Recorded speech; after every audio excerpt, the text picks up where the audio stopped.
मोदी यांनी केलेली. भारतीय संसदेचं महत्त्वच त्यांनी लोकशाहीतून, संविधानातून नष्ट करण्याचं ठरवलेलं. ऑपरेशन सिंदूरसारख्या एका महत्त्वाच्या विषयावर चर्चा सुरू असताना पंतप्रधान संसदेमध्ये बसत नाहीत. आणि विनोद असा की त्यांच्या एक्स पोस्टवर समाज माध्यमांवर ते राजनाथ सिंग, जयशंकर यांची भाषणं किती सुंदर झाली, अप्रतिम झाली याचं वर्णन करतात. खरं म्हणजे त्यांनी विरोधी पक्षाचे जे नेते काल बोलले ऑपरेशन सिंदूरवर, त्याच्यावर सुद्धा भाष्य करायला पाहिजे होतं. मग गौरव गोगोई असतील,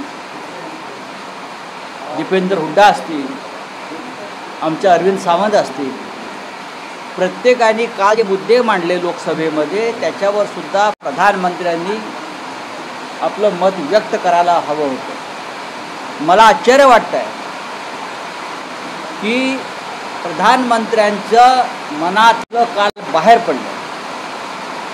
राजनाथ सिंग यांनी सांगितलं, देशाचे संरक्षण मंत्री, की पाकिस्तानमध्ये घुसून POKवर कब्जा मिळवण्याचं आमचं ध्येय नव्हतं आणि कधीच नव्हतं. राजनाथ सिंह ने कल कहा है सदन में कि POK में घुसकर, पाकिस्तान में घुसकर POK का कब्जा लेने का हमारा इरादा नहीं था. ये बहुत गंभीर बात है. बीजेपी बार बार बोल रही थी कि हमको अगर प्रधानमंत्री तीसरी बार प्राइम मिनिस्टर बने तो हम POK में जाएंगे और भारत का हिस्सा बनाएंगे. योगी आदित्यनाथ बोल रहे थे. लोकसभा में अमित शाह बोल रहे थे कि POK के लिए हम बलिदान देंगे. लेकिन कल उनके रक्षा मंत्री बोल रहे हैं हमारा वो कोई उद्देश्य नहीं है, और उस भाषण का प्रधानमंत्री गौरव कर रहे हैं. यानी भारतीय जनता पार्टी और उनके सरकार की ये मंशा स्पष्ट है. वो पाकिस्तान के साथ लड़ना नहीं चाहते, वो अखंड भारत नहीं बनाना चाहते, और POK जो पाकिस्तान के कब्जे में है उसको भी हासिल नहीं करना चाहते. तो ये सरकार क्यों बैठी? ये बहुत ही लज्जास्पद बात कल प्रधानमंत्री और रक्षा मंत्री ने की है और उसकी निंदा होनी चाहिए. बहुत ही बुरी बात है ये देश के लिए, राष्ट्र. कौन सा ऑपरेशन सिंदूर आप करने जा रहे थे? किसके लिए जा रहे थे? पाकिस्तान को आप पूरी तरह से ख़त्म करने का आपका इरादा था, लेकिन आपके रक्षा मंत्री कल सदन में बोल रहे हैं वो इरादा नहीं था.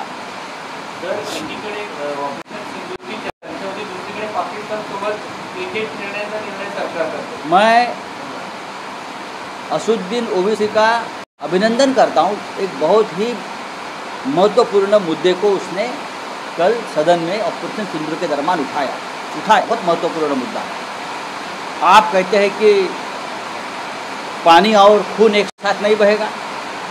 हमारे प्रधानमंत्री कहते हैं पानी और खून एक साथ नहीं बहेगा, टेरर और टॉक एक साथ नहीं चलेगा. ये प्रधानमंत्री की भाषा है. तो क्या टेरर और क्रिकेट एक साथ चलेगा? और ये क्रिकेट के मुखिया कौन है? तो आपके गृह मंत्री के बेटे हैं. उनके लीडरशिप में भारत और पाकिस्तान की क्रिकेट खेला जाएगा. क्या आप उस बारे में अपने गृह मंत्री से सवाल करेंगे? अगर पाकिस्तान के साथ, टेरर के साथ क्रिकेट हो रहा है तो यह ऑपरेशन सिंदूर और हमारे सैन्य पराक्रम का अपमान है. इसके लिए गृह मंत्री का कोर्ट मार्शल होना चाहिए. कोर्ट मार्शल क्यों होना चाहिए? सबसे पहले पहलगांव का हमला जो है वो रोक नहीं पाए, उनकी जिम्मेदारी है. कश्मीर में उनका राज है, ये केंद्र शासित प्रदेश है. आपके राज्यपाल बैठे हैं, आपकी सुरक्षा व्यवस्था है, आपके पुलिस है, पूरे राज्य में ऐसे लगाया है, वो आर्म एक्ट लगा है. आप यहाँ से कश्मीर कंट्रोल करते हो तो जिम्मेदारी आपकी.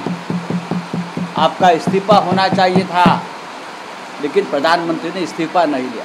प्रधानमंत्री उपराष्ट्रपति का इस्तीफा ले सकते हैं, उनकी बात नहीं मानते इसलिए, लेकिन 26 लोगों की हत्या जिस गृह मंत्रालय की बेफिक्री से हो गई है, उस गृह मंत्री का इस्तीफा नहीं ले रहे हैं। 12 बजे बोलने वाले हैं और 12 बजे आज एचएम बोलेंगे भी। बोलने दो ना, उनसे बोलने से क्या होता है, क्या होगा बोलने से उनसे? ये सरकार का कोर्ट मार्शल होना चाहिए। इतना बड़ा अपराध ये लोगों ने किया है, 26 लोगों की जानें चली गई, चाहे उरी हो, चाहे पठानकोट हो, चाहे पहलगाम हो, चाहे और कुछ हो, ये सरकार ने जिस तरह हमारे सैनिक अभियान का राजनीतिकरण किया है, उनका कोर्ट मार्शल ही होना चाहिए।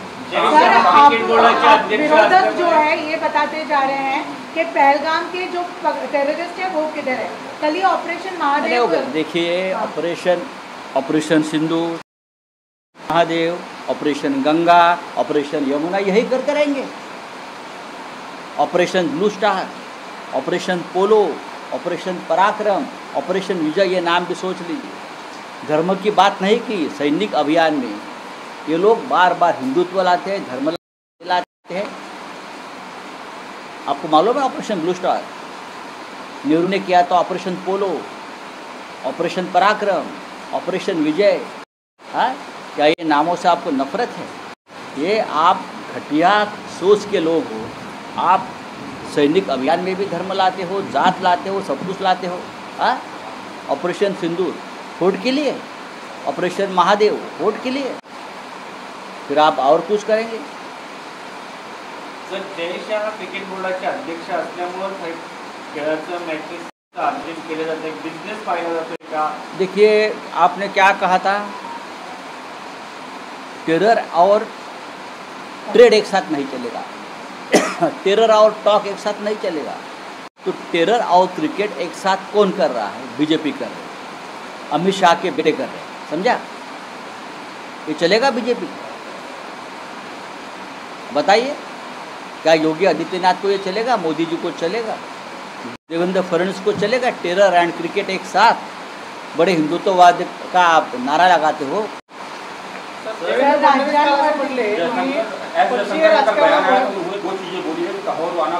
किया गया और टीआरएस के ऊपर जो डेजिग्नेटेड किया गया, बात ऐसी नहीं है। बात ऑपरेशन सिंदूर की करो, बात पहलगाम की करो, यहाँ वहाँ मत भटको, कोई फर्क नहीं होगा। हम ऐसे देखते हैं। और क्लैरिफाई करने की कोशिश करें कि हमारी फॉरेन पॉलिसी अच्छी है। अगर आपकी फॉरेन पॉलिसी अच्छी होती तो प्रेसिडेंट ट्रम्प 30 बार ये बार बार नहीं कहता कि मैंने वॉर रुकवा दिया। अगर आपकी फॉरेन पॉलिसी अच्छी होती तो ऑपरेशन सिंदूर के दरमियान चाइना पाकिस्तान के साथ डट कर खड़ा नहीं रहेगा हमारे खिलाफ। सर, आता राज ठाकरे मातृभूमीवरती आले, आता प्रश्न उपस्थित केला जातोय, उद्धव ठाकरे राज ठाकरे यांच्या जाणार का? का नाही जाणार? गणेश उत्सव येणार आहे, तर उद्धव ठाकरे विजिट करतील का? आणि गणेश उत्सव हा काय मीडियाचा प्रश्न झाला का? हा एक कौटुंबिक नात्याचा प्रश्न आहे। योग्य वेळी तुम्हाला दिसेल ना, हे इथे जाणार का, ते तिथे जेवायला जाणार का, ते इथे बसणार का, हे प्रश्न असू नयेत खरं। देवेंद्र फडणवीसांनी काल वर्ध्यामध्ये स्थानिक स्वराज्य निवडणुकीच्या पार्श्वभूमीवर मेळावा घेतला।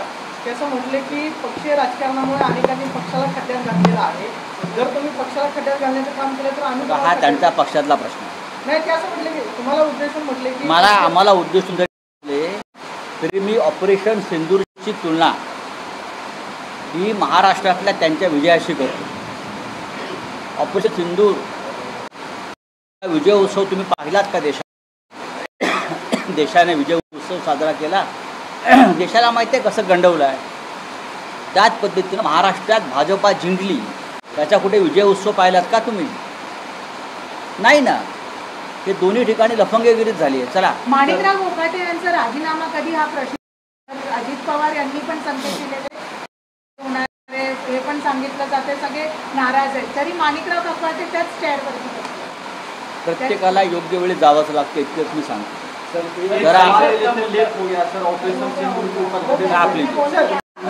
राज्यामध्ये महायुतीमध्ये राज्यमंत्री असतील किंवा कॅबिनेट मंत्री याच्यामधला वाद सुरू आहे। आशिष शेलार परदेश दौऱ्यावरती आहेत। एकनाथ शिंदेंनी मराठी स्क्रीनसाठी बैठक बोलवली होती, मात्र ती रद्द करावी अशी चर्चा झालेली आहे। बघा त्या पक्षामध्ये त्या सरकारमध्ये अजिबात एकवाक्यता नाही. मी तर नेहमी म्हणतो कॅबिनेटमध्ये गँगवॉर नाही झालं म्हणजे मिळवलं. चलिए थँक्यू. लाडकी बहीण योजनामध्ये घोटाळे सापडले गेले. आहे त्याच्या नावावरती त्यांचा जो ड्रायव्हर आहे कोणाचा सनीपान मुंबरे खासदार सर ऑपरेशन सुनील तटकरे अमित शहाना भेटले. सुनील तटकरे अमित शहाना भेटले. असं म्हटलं की ते बांधकाम काळामध्ये तुम्हाला कसं वाटतं? बघा शिंदेच्या पक्ष आणि अजित पक्ष भविष्यामध्ये भाजपात विलीन होती हे मी वारंवार सांगतो. सर ऑपरेशन सर केंद्रीय निवडणूक आयोगाकडे आज एकनाथ शिंदे यांची जी एक पूर्ण पॅनल आहे शिष्टमंडळ आहे तो जाणार आहे. जाऊ द्या. तसंच पण काय नेमकं वाटतं कारण की याच केंद्रीय निवडणुकांमुळे वर खाली झालंय राज्यात वर खाली झालंय. प्रकरण न्याय प्रविष्ट आहे इतकंच मी सांगतो आणि सर्वोच्च न्यायालयाने आम्हाला एक तारीख दिलेली आहे आणि न्याय व्यवस्थेवरती आमचा विश्वास आहे. 9,000 राज्य सरकारी महिला कर्मचाऱ्यांना सर योजनेचा ऑपरेशन लाभ सिंधु के ऊपर लगातार विपक्ष चर्चा को और आगे बढ़ाने की कोशिश करे हुए कहना है कि विपक्ष अब SIR की तरफ मुद्दे को मोड़ रहे हैं. ऐसा नहीं है. दोनों भी विषय बहुत महत्वपूर्ण है. एक में भारत की अंतर्गत और बाह्य सुरक्षा दांव पर लगी है और दूसरे में भारत का लोकतंत्र दांव पर लगा है. दोनों विषयों पर चर्चा होना जरूरी है. गणेश उत्सवात गणेश मंडळ योग